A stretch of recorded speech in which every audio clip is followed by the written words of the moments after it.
नमस्कार बच्चों, आज हम सब कक्षा 9 कृतिका भाग 1 से माटी वाली कहानी को पढ़ेंगे, जिसके लेखक है विद्यासागर नौटियाल। माटी वाली।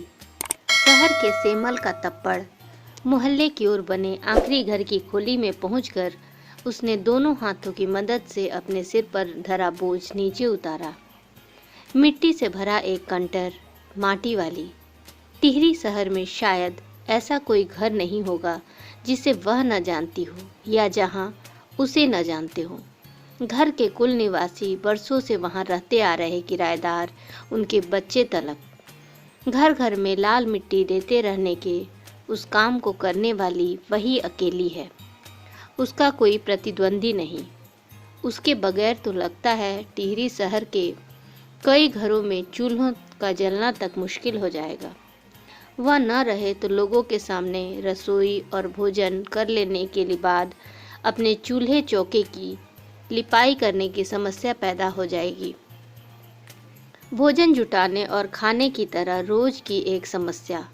घर में साफ लाल मिट्टी तो हर हालत में मौजूद रहनी चाहिए।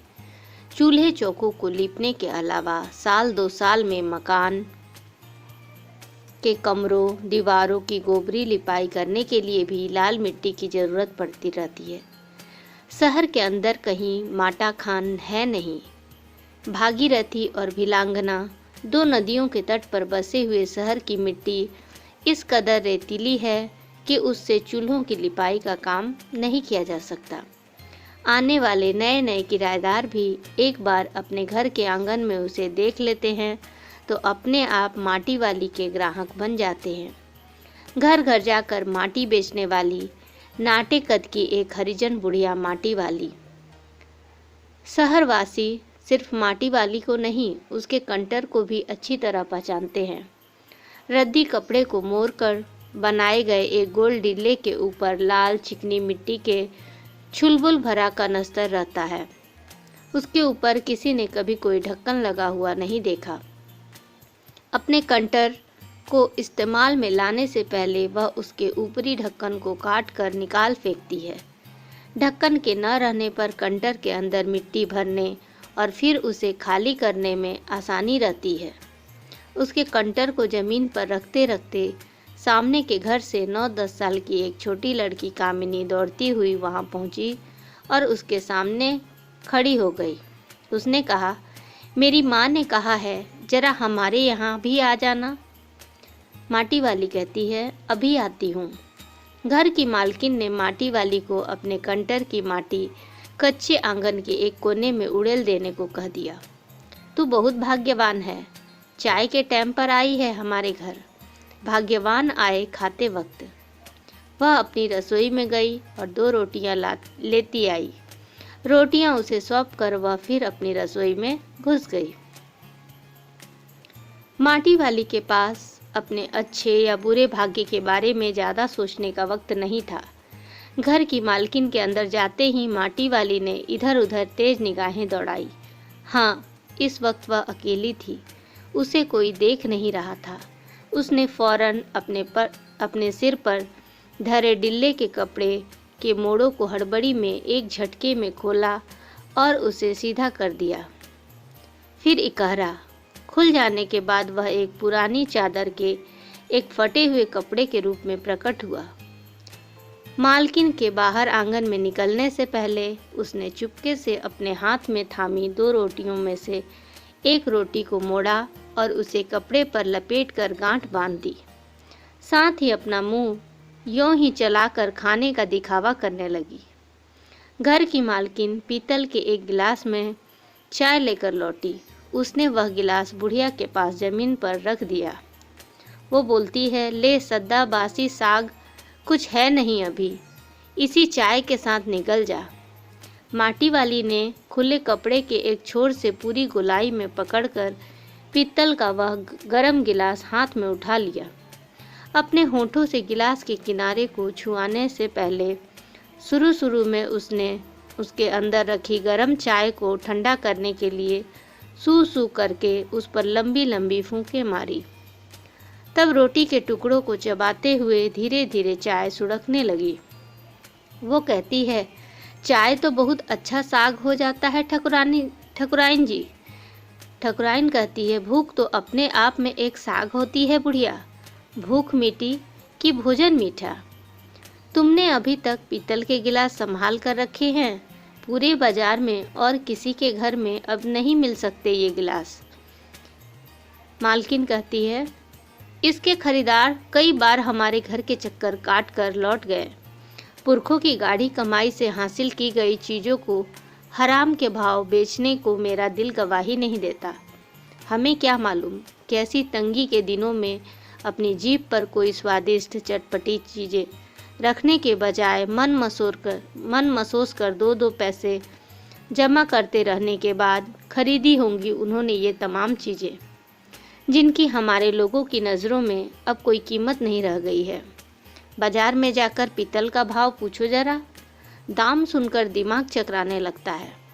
और ये व्यापारी हमारे घर से हराम के भाव इकट्ठा कर ले जाते हैं। तमाम बर्तन भांडे, कांसे के बर्तन भी गायब हो गए हैं सब घरों से। माटी वाली कहती है, इतनी लंबी बात नहीं सोचते बाकी लोग। अब जिस घर में जाओ वहाँ या तो स्टील के भांड दिखाई देते हैं या फिर कांच और चीनी मिट्टी के। मालकिन कहती है, अपनी चीज का मोह बहुत बुरा होता है। मैं तो सोचकर पागल हो जाती हूँ कि अब इस उम्र में इस शहर को छोड़कर हम जाएंगे कहाँ। माटी वाली कहती है, ठकुराइन जी, जो जमीन जायदादों के मालिक हैं वे तो कहीं न कहीं ठिकाने पर जाएंगे ही, पर मैं सोचती हूँ मेरा क्या होगा, मेरी तरफ देखने वाला तो कोई भी नहीं। चाय खत्म कर माटी वाली ने एक हाथ में अपना कपड़ा उठाया, दूसरे में खाली कंटर, और खोली से बाहर निकलकर सामने के घर में चली गई। उस घर में भी कल हर हालत में मिट्टी ले आने के आदेश के साथ उसे 2 रोटियां मिल गई। उन्हें भी उसने अपने कपड़े के एक दूसरे छोर में बांध लिया। लोग जाने तो जाने कि वह ये रोटियां अपने बुढ़े के लिए ले जा रही है। उसके घर पहुंचते ही असक्त बुढ़ा कातर नज़रों से उसकी ओर देखने लगता है। वह घर में रसोई बनने का इंतजार करने लगता है। आज वह घर पहुंचते ही 3 रोटियां अपने बुढ़े के हवाले कर देगी। रोटियों को देखते ही चेहरा खिल उठेगा बुढ़े का। साथ में ऐसा भी बोल देगी, साग तो कुछ है नहीं अभी। और तब उसे जवाब सुनाई देगा, भूख मीठी कि भोजन मीठा। उसका गांव शहर के इतने पास भी नहीं है। कितना ही तेज चलो फिर भी घर पहुंचने में 1 घंटा तो लग ही जाता है। रोज सुबह निकल जाती है वह अपने घर से। पूरा दिन माटा खान में मिट्टी खोदने, फिर विभिन्न स्थानों में फैले घरों तक उसे ढोने में बीत जाता है।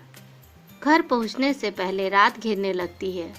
उसके पास अपना कोई खेत नहीं है, जमीन का एक टुकड़ा भी नहीं। झोपड़ी जिसमें वह गुजारा करती है गांव के एक ठाकुर की जमीन पर खड़ी है। उसकी जमीन पर रहने की एवज में उस भले आदमी के घर पर भी माटी वाली को कई तरह के कामों की बेगार करनी होती है।